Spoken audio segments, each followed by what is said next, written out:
Obviously, I need a new alternator. I can feel it. Hey guys, head over here to FICM Repair. So, yes, you do need an alternator, and yes, we're all jealous of you taking a vacay in Florida. Good job out of you. Your alternator is the knee bone's connected to the hip bone, brother. So when your alternator goes south, it takes out FICMs, and then FICMs can take out injectors. So all these things are additive, right? If you need to just get going right, 300 miles away from home, run down to the local auto parts store and buy yourself a replacement alternator.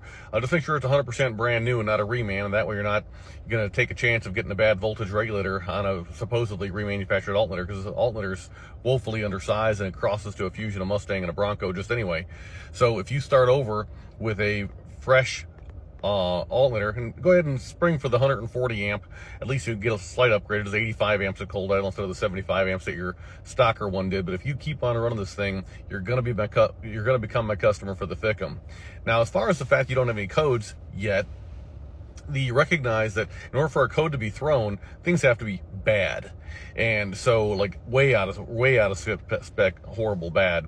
I doubt that just changing out your alternator is going to solve your problem, but it might. It's certainly a possibility. It's just not likely. Probably your shot alternator took out some things. It might have taken out and damaged part of the FICM. Sorry about that, but I know a guy. And it might actually have damaged an injector. And sorry about that, I know a guy there too. Same guy. Crazy. At any rate, I would start with the alternator.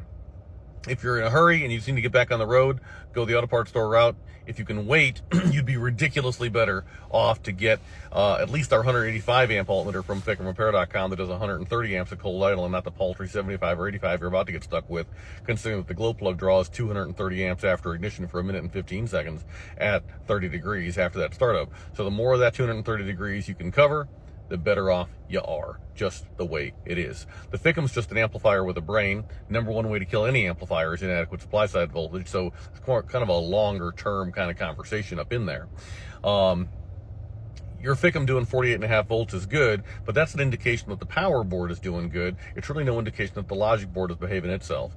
So it wouldn't surprise me if you were to hook this thing up to a computer like Ford's integrated diagnostic software, Ford IDS, don't you know, and do an ECM, do a cylinder contribution test with ECM compensation disabled.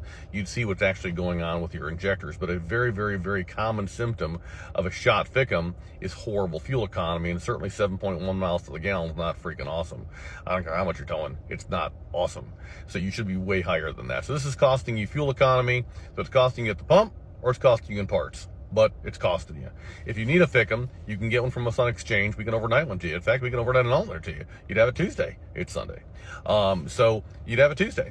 But it's certainly more money to go that way. If I was stranded, I was 300 miles away from home, what I would do right now, I'd go to an auto parts store, I'd buy a 100% brand new alternator, I'd spring for the 140 amp one, pop it in, and see where you're going as far as next steps. If that gets you there, awesome, brother, God bless you. If it doesn't, drop me a note, respond to the comments, whatever, it will hook you up with the next steps, okay? FICMRepair.com, we're all in this together. Hey, for those of you that tagged me in this video, thank you. Thank you, thank you, thank you. We really are all in this together, and the more we help each other, the more we can help each other. This is how it works, all right? And the more we can get helped, too. So, and if I was stranded, I'd appreciate someone tagging somebody that can help me out, too. So, y'all are all right. Appreciate you. Take care.